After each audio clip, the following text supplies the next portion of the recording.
Selamat datang di Pomade. Nama saya Salsa dari Sastra Jepang 4 angkatan 2023. Saya Rafa dari Sastra Jepang 4 angkatan 2023. Nah, pada kesempatan kali ini kita bakal membahas tentang program yang baru nih di Unpad. Wah, emang program apa tuh, Salsa? Nama programnya tuh MBKM, Merdeka Belajar Kampus Merdeka. Kayaknya aku tahu deh program itu, Salsa. Soalnya di salah satu kelas aku itu tuh ada mahasiswi dari luar Unpad. Nah, kamu penasaran gak sih? Program MBKM tuh program yang kayak gimana? Terus experience kayak apa sih yang bisa kita dapetin dari program itu? Pastinya penasaran banget dong, soalnya kan nggak semua dari kita juga tahu ya program MBKM itu kayak gimana. Jadi itu kedengarannya menarik banget nih, Salsa. Nah, kebetulan lagi ada mahasiswi yang ikut program MBKM di Unpad nih. Kita sambut aja yuk. Kak Alia. Sumimasen, Sisri. Halo Kak Alia, selamat datang di Washitsu PSBJ Unpad. Boleh nih Kak Alia memperkenalkan diri dulu dan menyapa teman-teman pembeli semuanya. Oke, boleh dong. Ya, sayang. Nama aku Alia Jennifer Nirwana. Jadi aku mahasiswa sastra Jepang angkatan 21. Gitu aja. Nah, boleh nggak nih Kak Alia menceritakan tentang masa kecilnya sampai memutuskan untuk jadi mahasiswi yang ikut program MBKM Unpad nih? Boleh. Mau masa kecil yang mana nih? Dari baru lahir atau gimana? Waduh, nggak jauhan lah ya. Kayak dari Oke. SD, SMP, SMA, terus kuliahnya gimana? Oke, jadi aku SD di Jambi ya teman-teman gitu. Jadi aku dari kecil itu nomaden, jadi suka pindah-pindah. SD aku di Jambi, SMP SMA juga di Jambi, kemudian kuliahnya baru di Padang gitu teman-teman. Ribet nggak Kak kalau kan Kakak pindah-pindah nih, gimana untuk menyesuaikan dirinya gimana tuh? Oke, sepertinya karena udah menyesuaikan kan, karena manusia itu punya kemampuannya beradaptasi dengan lingkungan sekitar. Nah, jadi tuh ya secara otomatis terbentuk nih kemampuannya gitu untuk menyesuaikan diri di daerah itu tuh gimana gitu. Daerah seperti ini, kira-kira penyesuaiannya seperti ini, karakteristik orang-orang itu seperti ini gitu. Nah, jadi kan seperti yang kita ketahui ini, kita kan tadi lagi ngomongin program baru yaitu MBKM. Kalian kan lagi mengikuti program MBKM nih, mungkin kalian bisa menjelaskan kepada kami program MBKM itu apa, tujuannya apa, dan apa sih yang membuat Kak Alia tuh jadi memutuskan untuk mengikuti program MBKM ini? Oke, jadi pertama aku bakal jelasin MBKM itu seperti yang tadi teman-teman sudah jelaskan, itu tentang Merdeka Belajar Kampus Merdeka. Nah itu mungkin teman-teman sering denger nih pertukaran mahasiswa. Nah MBKM itu kan salah satu program pemerintahnya nih khususnya gitu. Kalau aku sendiri ikut yang MBKM Mandiri. Jadi diseleksi dari program aku dari sastra Jepang gitu. Nah itu minimal atau maksimal dari 2 sampai 3 orang yang kepilih. Nah, itu tiap semesternya gitu. Sebelumnya itu diseleksi dulu nih teman-teman gimana kira-kira IPK-nya nih atau target belajarnya nih mumpuni nggak untuk bisa ngikut perkuliahan di lain universitas gitu. Kalau MBKM sendiri itu bisa kemana aja sih Kak? Atau bebas kita milih kemananya? Jadi MBKM itu ada 2 ya teman-teman. Ada dalam lingkup nasional itu di Indonesia sendiri atau MBKM ASEAN juga. Jadi bisa se-Asia Tenggara gitu. Kalau aku kebetulan dua-duanya udah pernah ngikutin.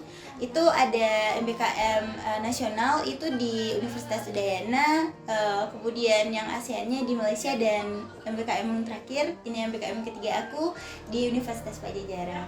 Beneran nomaden ya? Iya, keren banget. Kalau untuk menyesuaikan dirinya gimana tuh Kak? Kan berarti apalagi beda negara ya, sampai ke Malaysia tadi ya. Itu apakah Kakak sulit kah? Kan beda-beda daerah juga, beda karakteristik dan lain-lain. Dan untuk untuk sastra Jepang yang lain juga beda-beda, gimana tuh Kak?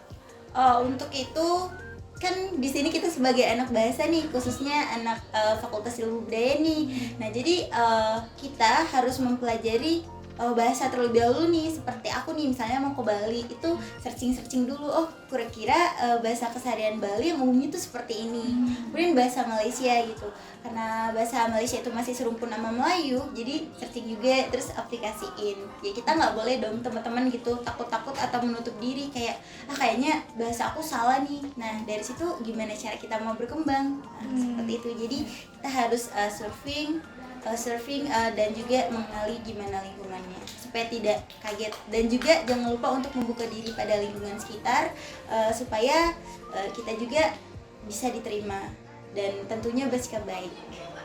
Kalau di sastra Jepang Unpad sendiri nih Kak, menurut Kakak apa sih yang bikin culture shock yang beda nih dari yang lain?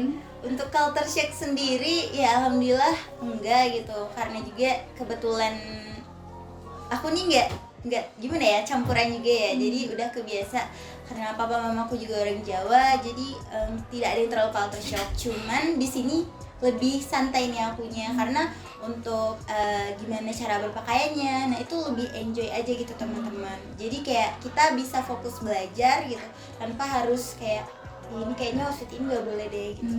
Jadi kita bebas berkreasi. Tapi emang biasanya kalau misalkan di sini kan dibilang kayak anak FIB banget ya. Bener-bener Makin kelihatan udah kelihatan FIB-nya ya. banget FIB-nya, dan mungkin menonjol dari fakultas yang lain ya gitu. Kelihatan banget sih. Kak, aku dengar MBKM tuh bisa ambil sampai 3 kali ya. Itu tuh bisa sampai 3 kali itu kayak gimana ya, Kak? Oke, jadi kenapa bisa 3 kali ya teman-teman gitu. Jadi aku pengen survive juga sih sekalian gitu. Jadi kayak kita kuliah tuh esensinya bukan cuman belajar aja, tapi gimana caranya ngembangin diri kita maksudnya gitu teman-teman.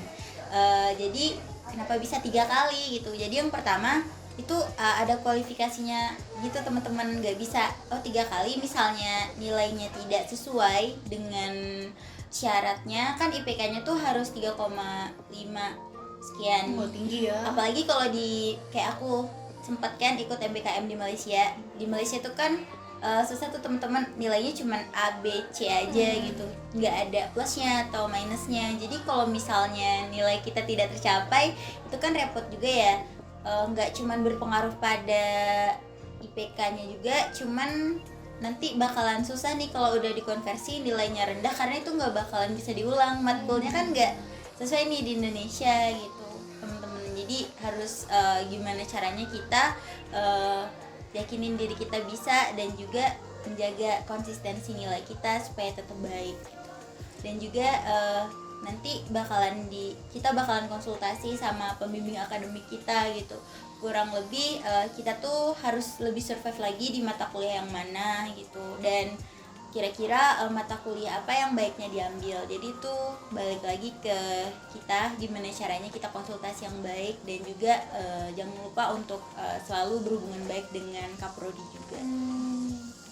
Kalau Kakak selama MBKM ini ada struggles nggak ya, kayak ya mungkin entah itu untuk sehari-hari kurang atau agak sulit untuk ngikutin, kan beda-beda juga kan setiap sastra Jepang kan. Gimana tuh Kak, boleh cerita nggak nih? Boleh sih, ini jadi buka-bukaan aja ya teman-teman gitu. Jadi MBKM itu untuk nominal yang didapat baik dari Bali, Malaysia, terus juga di Bandung juga kan beda-beda gitu ya teman-teman, dari pendapatan daerah juga gitu. Kalau di Bali kemarin aku dapat 950.000, kalau di Malaysia langsung dikirimin satu semester gitu ya, jadi 24 juta. Terus di Bandung dapat 800.000. Kalau menurut teman-teman gimana nih untuk nominal segitu untuk survive? Pasti kalau kita nggak hemat susah dong ya. Iya. Jadi ya bayangin gak sih kayak betapa kurangnya gitu.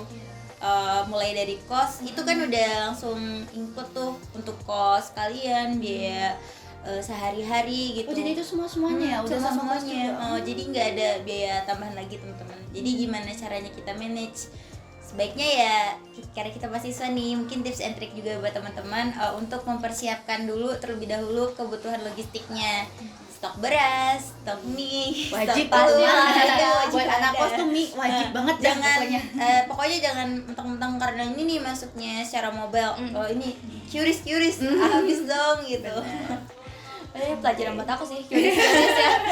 Curious. Tapi kalau Kak Alia sendiri cukup nggak sih segitu, atau Kak Alia sendiri harus ada kayak tambahan kayak misalnya part time atau apa? Kalau aku ya gitu. Jadi kalau menurut aku uang segitu bukan karena kita gaya hidupnya yang gimana, cuman kan ya dari kos-kosan temen-temen tahu lah ya range harganya berapa gitu. Jadi aku memutuskan untuk part time juga gitu. mungkin freelance atau memang part time di suatu kerja yang menerima lowongan kerja bagi mahasiswa gitu teman-teman, mau jadi kasir atau jadi apapun itu gitu, yang penting jangan yang apapun itu ya, maksudnya yang sesuai Ngeri ya. yang sesuai dan bisa memenuhi kebutuhan. Biasanya aku sih selain jadi itu jadi kayak apa ya, aku suka puisi teman-teman, jadi gimana nge-guide komunitas. Aku kebetulan gabung di komunitas, jadi bantu teman-teman nginclude dan juga dapat cuan dari sana. Ya, jadi kayak bantu didik seseorang yang minat ke puisi dan juga ngedit puisinya. Jadi lebih berdiksi gitu teman-teman. Jadi Tuh, teman-teman. lebih ke pendidikan. Tuh yang punya hobi Dan- boleh nih.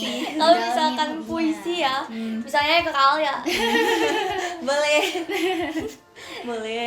Terus aku mau nanya nih Kak, untuk kayak kualifikasi yang rincinya untuk MBKM yang benar-benar harus dipersiapin banget gitu Oh, untuk oke, masuk oke. MBKM tuh kayak gimana? Yang pertama kita harus tahu dulu, akan kita ada nih dibagiin daftar mata kuliah kan dari semester 1 sampai semester 8 di awal ketika berkuliah.